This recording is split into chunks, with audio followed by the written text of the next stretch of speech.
अस्सलाम वालेकुम, आप देख रहे हैं पाक इंडिया टाकरा और मैं हूं शहजाद इकबाल। कल होने जा रहे एशिया कप में बड़ा मुकाबला पाकिस्तान वर्सेस इंडिया और मुमकिन है कि अगर दोनों टीम्स फाइनल तक पहुंचती हैं तो 3 मरतबा पाकिस्तान वर्सेस इंडिया का मैच हो सकता है। लेकिन कल के मैच की एक अहम बात यह है कि बारिश के चांसेस बहुत ज़्यादा हैं।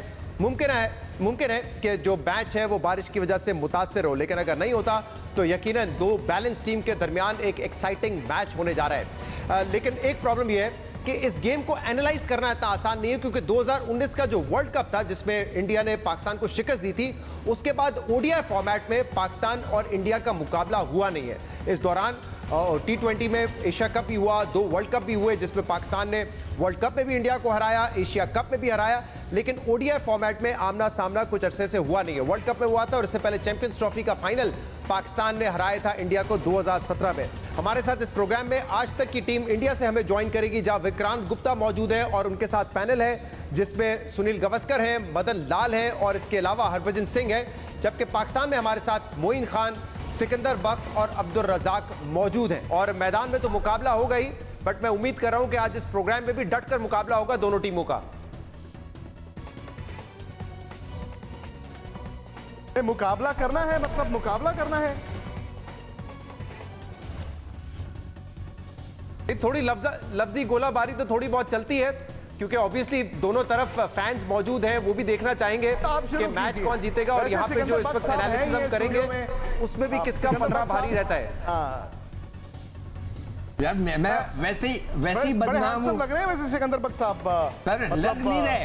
Excuse me, I strongly protest. लग नहीं रहे सर, मैं हूं। अच्छा ये गलत करते हैं। हाँ मैं हूं। मिनटों में मदन जी को भी दिखाया जाए, दोनों फास्ट बॉलर हमारे जो है आमने सामने। आप बताइए, इनके जो लाल साहब गोलाबारी करने वाले हैं तो क्रिकेट सर कैसे हैं आप? गोलाबारी करनी है। सर कैसे हैं आप? खैरियत? साहब सलाम, बस ठीक है, आप सुनाएं कैसे हैं? अल्हम्दुलिल्लाह। लफ्जी गोलाबारी फर्स्ट क्लास। हाँ लफ्जी लफ्ज आपने बोले नहीं ना। सबसे पहले तो इसी पॉइंट से हम बात करते हैं कि हम सब चाहेंगे कि एक तो मैच हो, पूरे 50 ओवर्स हो और एक अच्छा मैच हो, क्योंकि इस वक्त ऐसा लगता है कि जो बारिश है वो ये मुकाबला काफ़ी हद तक डैमेज कर सकती है। एक्सपेक्टेड है कि 70-80% चांसेस है कि बारिश हो जाए, तो उससे मैच का जो मज़ा है वो ख़राब होगा। तो एक तो हमें ये पहले दुआ करनी चाहिए कि बारिश दूर रहे और मैच जो है वो पूरा हो। और अब ज़रा आगे बढ़ के ज़रा बात करते हैं। पहले मैं चाहूँगा कि मोइन खान साहब से शुरुआत कर लें और उसके बाद फिर आपकी तरफ भी आते हैं।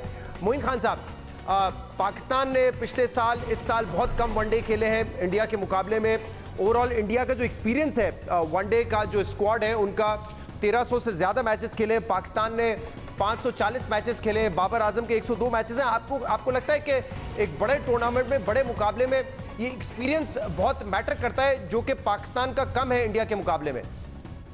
शहजाद, सबसे पहले तो मैं सलाम अर्ज़ करूंगा हमारे जो ओपोनेंट पैनल है इंडिया में बैठा हुआ, और दूसरी जो आपकी बात है उस पर यकीनन मैटर तो करती है, फॉर्म बहुत ज़्यादा मैटर करती है। पाकिस्तान टीम रिसेंट पास्ट के अंदर ऑल्दो के मैचेस कम खेली है, बट नंबर 1 पोजीशन पे इस फॉर्मेट के अंदर और इंडिया थोड़ा सा लैक ये कर रही है कि इंडिया पिछले काफ़ी अरसे से कंसिस्टेंसी नहीं है सिलेक्शन के अंदर। कहीं ना कहीं प्रॉब्लम्स आ रही है इंडिया की टीम के अंदर, कभी कोई परफॉर्मेंस अच्छी नहीं दे पा रहा तो कभी फिटनेस प्रॉब्लम्स लेके। अब जिस तरह बुमराह टीम के अंदर आए, बहुत अरसे के बाद आ रहे हैं, जिन सर्कमस्टांसेस में क्रिकेट होने जा रही है टफ कंडीशंस होंगी उनके लिए भी। तो यहाँ पे अगर कंपैरिजन आप दोनों टीमों का करते हैं शहजाद, तो मुझे पाकिस्तान इस वक्त करंट सिनेरियो के अंदर बेटर कंपोज टीम लग रही है, जिसमें 100% स्पिनर्स भी उनके पास ऑप्शन मौजूद है विकेट टेकिंग का, एंड देन फास्ट बॉलर्स तो हमारे हमेशा से ही अच्छे रहे, और एज वेल एज पाकिस्तान की इस वक्त बैटिंग फॉर्म भी बहुत अच्छी है। Whereas India is depending only on 2 to 3 players I think right now. Moin भाई, आप क्या बात कर रहे हैं? कह रहे हैं 2 to 3 प्लेयर्स। चलिए मैं एक काम करता हूं मोइन भाई, मैं गिनती शुरू करता हूं। रोहित शर्मा, शुभमन गिल की एक सीरीज खराब है, लेकिन इस साल पिछले साल दिसंबर से उन्होंने आग लगाई है। वनडे में 200 भी है। विराट कोहली, अब पता नहीं आप इन 3 को गिनते हैं कि नहीं गिनते हैं। श्रेयस अय्यर, तजुर्बा उनका भी तकरीबन 4-5 साल का है, चोट से आ रहे हैं। फिर उसके बाद हैं हार्दिक पांड्या, हमारे Hardik Pandya the great allrounder Hardik Pandya है। फिर हो सकता है कि विकेट कीपिंग अब ईशान किशन करेंगे, रविंद्र जडेजा के पास तजुर्बा है। फिर अगर आप बॉलिंग में आए, भारत के पास ऑप्शंस हैं। मैं जानता हूं कि पाकिस्तान की तेज गेंदबाजी के बारे में हमेशा बात की जाती है, बट आप देखें बुमराह ठीक है चोट से आ रहे हैं, शमी, सिराज, ये किसी से कम नहीं है। मैं तो एक्सपेक्ट कर रहा था कोई क्रिकेटर जवाब देगा। शहजाद आप जवाब दें इनकी बातों का।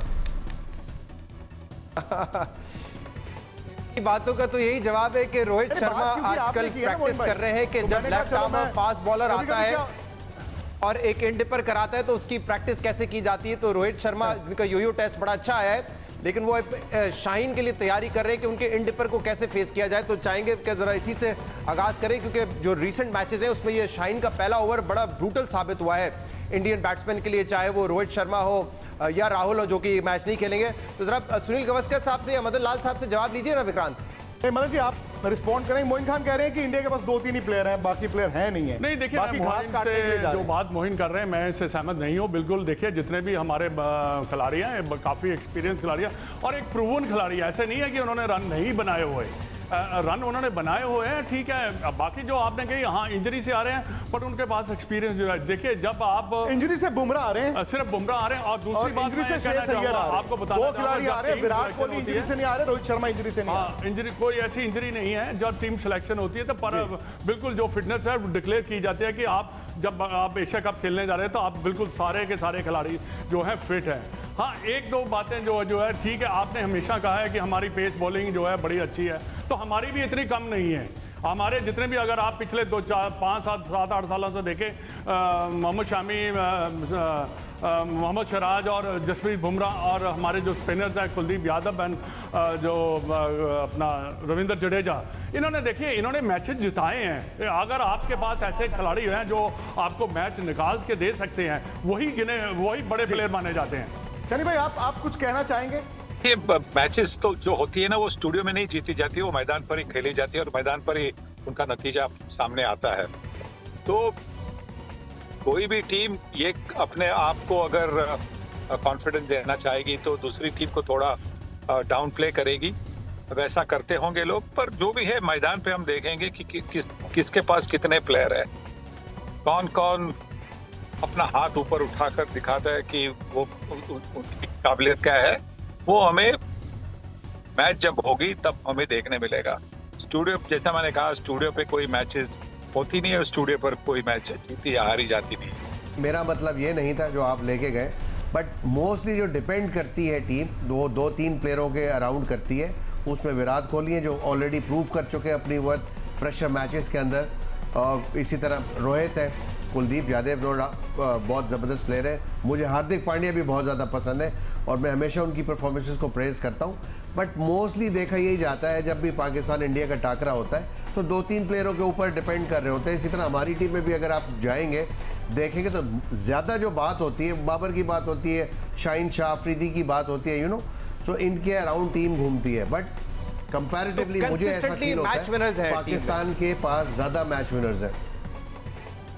अच्छा, अब्दुल रज़ाक साहब के भी जरा पॉइंट ऑफ व्यू लेते हैं इस पे। अब्दुल रज़ाक साहब, दोनों टीम्स का बैलेंस आप कैसे देखते हैं? हार्दिक पांड्या का बड़ा एडवांटेज ये है कि वो एक बॉलिंग ऑलराउंडर है, पेस बॉलर है। पाकिस्तान के पास फास्ट बॉलिंग ऑलराउंडर नहीं है, लेकिन शादाब खान है जो बॉलिंग अच्छी कर रहे हैं और नीचे आके अच्छा खेल लेते हैं। अदरवाइज जो बॉलिंग है पाकिस्तान में 150 कराते हैं, हारिस रऊफ हो गए, नसीम शाह हो गए, इसके अलावा शाहीन शाह अफरीदी है। लेकिन इंडिया का भी ये दुरुस्त बात है, शामी हो, सिराज हो, बुमराह हो, कंसिस्टेंटली परफॉर्म कर रहे हैं इंडिया के लिए। तो दोनों टीम्स का पेस अटैक अच्छा है। आप दोनों टीम के बैलेंस को कैसे रेट करेंगे?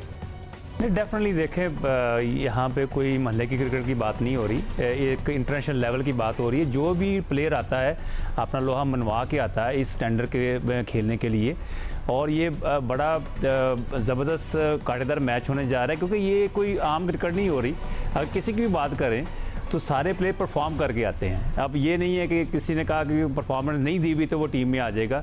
11 की 11 टीम अच्छी होती है और डिपेंड करता है कि ऑन द डे कौन टीम के लिए परफॉर्म कर सकता है। इंडिया की टीम वेल बैलेंस है, पाकिस्तान टीम वेल बैलेंस है। ऑन द लक का भी बड़ा देन होता है कि जी आप मोमेंटम आपकी फेवर में जा के नहीं जा रहा।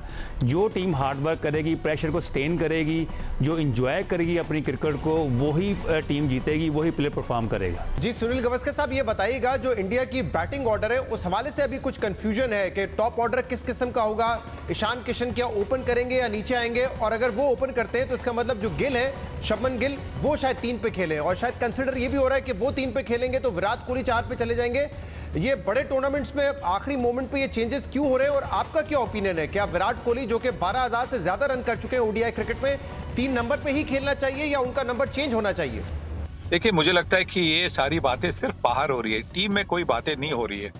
क्योंकि मैं समझता हूँ कि टीम ये सोचती है कि अगर हमारे पहले 3 जो बल्लेबाज है वो अगर 40 या 45 ओवर खेलेंगे तो नंबर 4 और 5 पर कोई फर्क नहीं पड़ेगा। क्योंकि शायद उस वक्त आप फिनिशर की सोचेंगे, कौन फिनिशर हो सकता है, क्या वो हार्दिक पांड्या हो सकता है, क्या वो बाएं हाथ के ईशान किशन हो सकते हैं, या बाएं हाथ के रविंद्र जडेजा हो सकते हैं, ये सोच होगी। तो सबसे पहली जरूरी बात है कि हमारे जो पहले 3 जो खिलाड़ी है वो दिग्गज खिलाड़ी है, बड़े अच्छे फॉर्म में है, बड़ी काबिलियत है उनमें, बड़े शॉट्स खेलने की, बड़े नॉक्स खेलने की। अगर वो 40 और 45 ओवर खेलेंगे तो फिर नंबर 4 पर कौन आता है उसे कोई फर्क नहीं पड़ता है, जो कोई आएगा वो फिनिशर ही होगा। पाक इंडिया टाकरा में लेंगे एक ब्रेक, और इस ब्रेक के बाद आपके सामने दोबारा हाजिर होंगे। हमारे साथ रहिएगा। Welcome back. आप देख रहे हैं हाई प्रोफाइल मुकाबले से पहले पाक इंडिया टाकरा, और हमारे साथ आज तक की टीम भी मौजूद है। हमारे पैनल पे मोइन खान, अब्दुल रजाक और सिकंदर बख्त हैं, जबकि आज तक की जानिब से वहां पे विक्रांत गुप्ता है, मदन लाल है, सुनील गावस्कर है और हरभजन सिंह मौजूद है। जी विक्रांत। देखिए, मोइन भाई ने जो शुरू में बात की थी टू एन एक्सटेंट वो सही भी है कि भारत ने शायद एक मुकम्मल सोच के साथ इस एशिया कप में नहीं आए हैं, सवालों के साथ आए हैं, जैसे पाकिस्तान जवाब के साथ आया है। पाकिस्तान को मालूम है कि ये हमारी 11 है, ये हमारा रोल है, और शायद इंडिया ने वनडे क्रिकेट इन बड़े खिलाड़ियों को इतनी आराम करा दिया, आप उस 11 का रोल नहीं कर पाए। हमें पता है कि विराट ने कहां खेलना है, बड़ा अचानक से क्या हुआ, केएल राहुल आपने कहा जी हमने लेके ही जाना है, फिर आपने कहा नहीं जी वो 2 मैच नहीं खेल सकते, फिर आपने कहा ईशान किशन करेंगे। तो ईशान किशन के लिए क्या आप रोहित शर्मा और विराट कोहली का नंबर बदलना चाहेंगे मदन जी, या फिर आप कहेंगे कि ईशान किशन 5 नंबर पे खेलें? जो मेरे बड़े प्लेयर हैं, जैसे मोइन ने कहा, अगर रोहित शर्मा बड़े प्लेयर हैं, अगर विराट कोहली बड़े प्लेयर हैं, उनका नंबर क्यों आपको बदलना चाहिए? नहीं, बिल्कुल नहीं बदलना चाहिए। जो बड़ा प्लेयर है वही, उसका नंबर तो होना ही नहीं चाहिए। जैसे देखिए, ईशान किशन ने पहले भी रोहित शर्मा के साथ ओपन की है और उन्होंने काफ़ी रन भी बनाए हैं। बाकी देखिए, बैटिंग ऑर्डर कोई ज़्यादा चेंज नहीं होना। 4 पे सुरेश अय्यर आने वाले, 3 पे विराट कोहली या शुभमन गिल या उसे ओपन करेंगे। देन विकेट कीपर के साथ हो सकता है कि ईशान किशन को थोड़ा सा वो नंबर 5 पे भी खिला सकते हैं। बाकी देखिए, ये जो मैचेस हैं, जो मैचेस होते हैं, ये एक प्रेशर होता है, क्यों क्रिटिकल सिचुएशन पे जाके मैच को कंट्रोल कौन करता है। बाकी एक और बात मैं कहना चाहूँगा कि हर ऐसे जब बड़ा मैच होता है उसमें 2-3 ही बड़े खिलाड़ी हीरो बन के निकलते हैं, और कई ऐसे खिलाड़ी होते हैं अननोन खिलाड़ी, अननोन मीन्स जो आके इतना अच्छा परफॉर्म कर जाते हैं इंडिया पाकिस्तान के खिलाफ कि वो अपने आप को हीरो बना लेते हैं। तो ये गेम है, इसमें सारे के खिलाड़ी चलने वाले नहीं हैं। जो आपके टॉप खिलाड़ी हैं उसको आप एक्सपेक्ट करते हैं कि अच्छा करेंगे। सिकंदर बख्त जी, आप एक शाहिन शाह अफरीदी, उसके अलावा बाबर आजम, आपको लगता है कि इंडिया पाकिस्तान में एक्चुअली ये होता है कि 2 बड़े खिलाड़ी दे टावर अबव द रेस्ट, वो अपनी परफॉर्मेंस से टीम को निकाल के ले जाते हैं? यार देखो, अभी जो बातें हो रही है ना, मैं दोनों टीमों को 50-50 कह रहा हूँ। वो तगड़ी टीम है, दोनों तरफ में बड़े अच्छे ऑलराउंडर्स हैं, बॉलर्स हैं, बैट्समैन हैं। अब मैं समझता हूँ कि पाकिस्तान की तरफ जो प्रेशर है वो ये है कि हमारे यहाँ से सिर्फ एक लड़के ने, यानी कि फ़खर ने 100 किए हुए हैं भारत के खिलाफ वनडे में। अब जो फोकस है वो इतना ज़्यादा हो चुका है बाबर आजम पे, इतना ज़्यादा हो चुका है कि हर आदमी बच्चा वो कहता है कि जी बाबर आजम। अब उसके ऊपर इतना प्रेशर है कि उसने स्कोर करना है, उसने क्या करना है। और इसी तरह बॉलिंग के अंदर आ गया है शाहिन शाह अफरीदी के ऊपर। आज हम यही डिस्कस कर रहे थे, अजहरुद्दीन से भी बात हुई कि भाई अगर वो गेंद इन डिपर करता है, जो लाकर ओवर द विकेट और गेंद पड़ के अंदर आ जाता है, तो आपको आपके बैट्समैन पीछे खेलते हैं, उन्हें क्या करना चाहिए? तो उनका भी यही एडवाइस थी, जैसे मैंने उनको कहा था कि थोड़ा अगर आगे खड़े हो जाएं। हमारे पास ये दोनों बहुत बड़े खिलाड़ी हैं, हमारी थोड़ी सी मिडिल ऑर्डर थोड़ी सी अभी सेटल नहीं है, इतनी ज़्यादा स्ट्रॉन्ग जितनी कि आपकी हो सकता है हो, हमारी अभी इतनी नहीं है। ये मैं अपने वीक पॉइंट्स बता रहा हूँ आपको।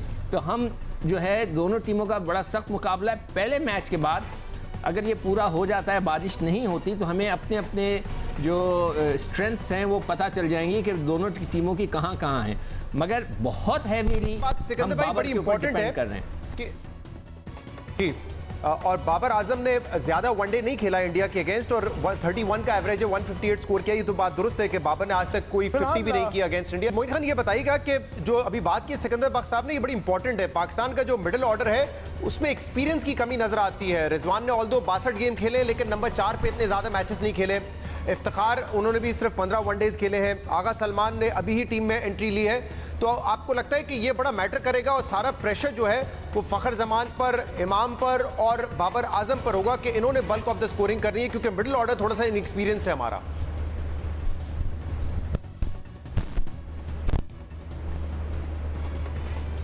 नहीं, देखें क्रिकेट में कुछ भी हो सकता है और जिस तरह की बातें चल रही हैं कि ये परफॉर्म करेगा, वो परफॉर्म करेगा, एक बॉल की बात है बैट्समैन के लिए।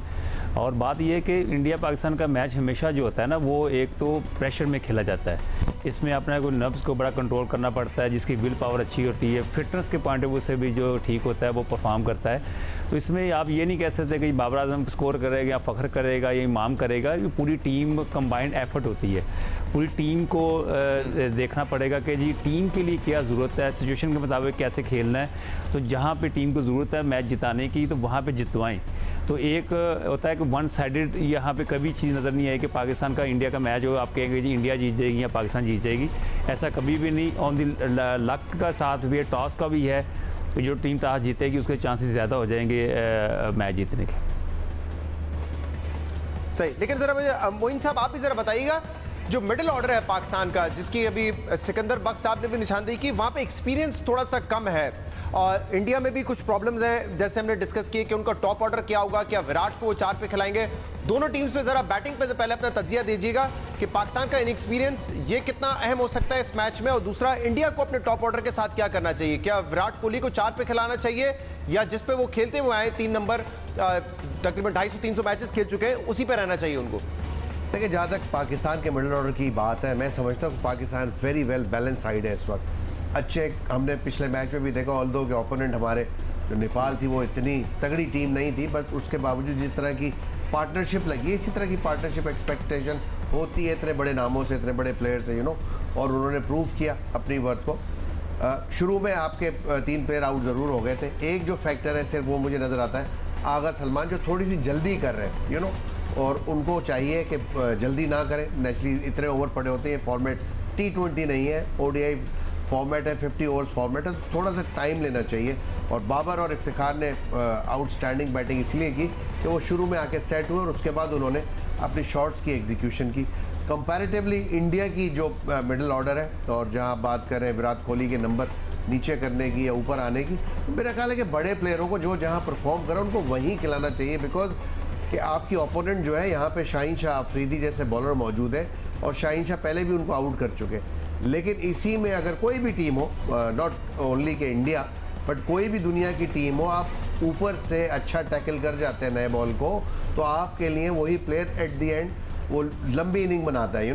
तो यहाँ पे अगर कोहली का नंबर शफल किया, तो मुझे ऐसा लगता है कि इंडिया के कैम्प में पैनिक नज़र आएगा, जिसका एडवांटेज पाकिस्तान को हो सकता है। सही, और जहाँ पे मैच है श्रीलंका में पालक किले में, वहाँ पे 18 में से 33 मैचेस वो टीम जीती है जो कि बैटिंग सेकंड करती है। तो यानी कि बहुत ज़्यादा फर्क नहीं है, ऑल्दो रेशियो जो है वो सेकंड बैटिंग के हक में है, लेकिन बहुत ज़्यादा डिफरेंस नहीं, और एवरेज स्कोर 248 का है, और ऑब्वियसली अब तो स्कोरिंग ज़्यादा भी होती है। लेकिन सिकू भाई, आप क्या समझते हैं, ये जो पाकिस्तान का इस वक्त बॉलिंग अटैक है, जिसमें 2 स्पिनर हमारे पास नवाज भी है, शादाब खान भी है, और जो 3 पेसर्स हैं, हारिस रऊफ, शाहीन शाह अफरीदी और नसीम शाह, आपको लगता है रीसेंट पास्ट में ये पाकिस्तान का बेस्ट बॉलिंग अटैक है? नहीं, बिल्कुल इस वक्त तो यही नज़र आता है कि जो हमारा बेस्ट बॉलिंग अटैक है, स्पिनर्स में एडिशन हो सकता है। हमने काफ़ी अरसे से कोई नए स्पिनर्स ढूंढे नहीं हैं। उसामा को ट्राई किया 1-2 मैचों में, मगर वो इतने कामयाब नहीं हुए। तो हमें और अच्छे स्पिनर्स स्क्वाड में है वो, मगर जी हाँ स्क्वाड में है, मगर उनको देखें ना, अभी हमने एक डेटा निकाला था, पाकिस्तान नंबर 1 है फास्ट बॉलर्स में, और बॉटम में है, टोटल 10th नंबर है जो टेस्ट क्रिकेटिंग कंट्रीज हैं उसमें बॉटम में है as far as the spinners are concerned. मगर उनको किस तरह खिलाते हैं, दैट इज़ वेरी इंपॉर्टेंट। अगर आपको याद हो पिछले मैच में जो हम हारे हैं भारत से, तो उसके अंदर जब हमारे लेफ्ट आर्म स्पिनर और राइट आर्म लेग स्पिनर लगा था, तो उन्होंने जडेजा को भेज दिया था और उसने आके कुट लगा दी थी, और उसमें बाबर ने चेंजेस नहीं की जल्दी से। तो कप्तानी बहुत इंपॉर्टेंट रोल करेगी। इन बॉलर्स को आप किस तरह यूटिलाइज करते हैं। आपके पास अब आगा सलमान और इफ्तिखार भी है जो कि ऑफ स्पिन गेंदें करते हैं, तो कप्तान पे बहुत डिपेंड करेगा कि वो बॉलर्स को किस तरह लेके चलता है। तो इस लिहाज से बॉलिंग बुरा नहीं है हमारा अटैक, मगर कप्तान की कप्तानी बहुत इस वक्त मेरी नज़रें तो उनकी कप्तानी पे होंगी। सनी भाई जरा दोनों टीम्स के जो फास्ट बॉलिंग है उसको भी आप रेट कीजिएगा, क्योंकि यहाँ पे बात हो रही थी कि पाकिस्तान का तो अच्छा बॉलिंग अटैक है लेकिन इंडिया का भी कम नहीं है। सिराज है, उसमें बुमराह है, शामी है, और वर्सेस हारिस रऊफ, शाहीन शाह आफरीदी और नसीम शाह। तो आप कैसा रेट करते हैं कि जो फास्ट बॉलर्स हैं किसके पास ज़्यादा बेहतर है और कौन ज़्यादा इम्पैक्ट क्रिएट कर सकता है? देखिए, जसप्रीत बुमराह की वापसी से मुझे लगता है कि भारतीय टीम की जो न्यू बॉल अटैक है वो बेहतरीन अटैक है। अब अगेन यहाँ पे कंपैरिजन करना ठीक नहीं होता, क्योंकि अलग अलग मतलब जब टीम होती है तो अलग ऑपोजिशन के खिलाफ खेलती है। पर मुझे लगता है कि जिस तरह की हमारे पास जो न्यू बॉल अटैक है, मोहम्मद शामी के पास गति है, मोहम्मद शामी के पास स्विंग करने की काबिलियत है, मोहम्मद सिराज भी बड़े अच्छे गेंदबाज बन चुके हैं पिछले 1-2 साल में, और जसप्रीत बुमराह के बारे में कितना कहा जाए, बहुत तारीफ होती उनकी सारी दुनिया में। और उनकी वापसी से मुझे लगता है कि भारतीय न्यू बॉल अटैक और भी मजबूत हो गया। और हरभजन सिंह, हमने पेस अटैक की तो बात की, स्पिनर्स को आप कैसे रेट करते हैं? पाकिस्तान के पास नवाज है, शादाब है, दूसरी तरफ इंडिया शायद 2 स्पिनर्स के साथ खेले या 3 खेले। इस स्पिन अटैक को आप कैसे रेट करते हैं? और ज़रा अपना राय भी इस पर दीजिए कि इंडिया को 3 स्पिनर और 2 पेस बॉलर्स के साथ जाना चाहिए या 3 पेसर्स और 2 स्पिनर्स?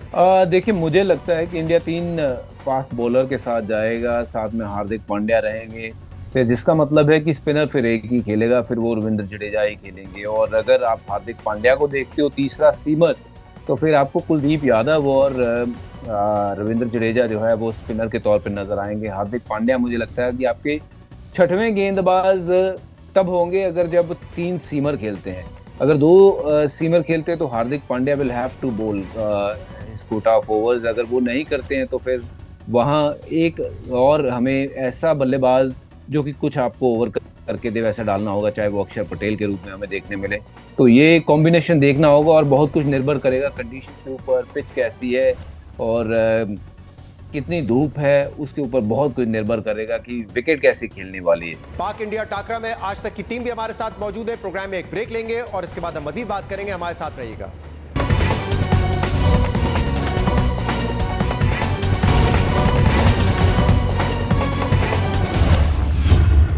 Welcome back. आप देख रहे हैं पाक इंडिया टाकरा। कल होने वाला है पाकिस्तान वर्सेस इंडिया का हाई प्रोफाइल मुकाबला। मुझे ये बताइएगा सिकंदर बख्श साहब कि 2019 के बाद ये पहला वनडे है जो इंडिया और पाकिस्तान का मैच होगा। इस दौरान वर्ल्ड कप हुआ, वो T20 का था, 2 वर्ल्ड कप हुए इनफैक्ट, और एशिया कप जो था वो भी T20 का वर्ल्ड कप था। तो बहुत ज़्यादा आपस में इन्होंने 50 ओवर गेम खेला नहीं है और पाकिस्तान का एक्सपीरियंस इसमें कम है। आपके ख्याल में ये फैक्टर कितना मैटर करेगा? नहीं, बिल्कुल करेगा। 50 ओवर की क्रिकेट टोटली डिफरेंट है। हम लोग को बहुत ज़्यादा आदत पड़ गई है T20 की, जिसमें बहुत जल्दी एक्शन होता है और जल्दी ख़त्म हो जाता है, पता ही नहीं चलता। मगर ये थोड़ा सा लंबा फॉर्मेट है जिसके अंदर ख़ास तौर पे जो मिडल ऑर्डर है, जो मिडल के जो ओवर्स होते हैं उनको बहुत ही स्मार्टली खेलना पड़ेगा दोनों टीमों को, ताकि उसको जो मोमेंटम है ऊपर से लेके चलें और नीचे जाके बहुत अच्छी तरीके से उसको फिनिश करें।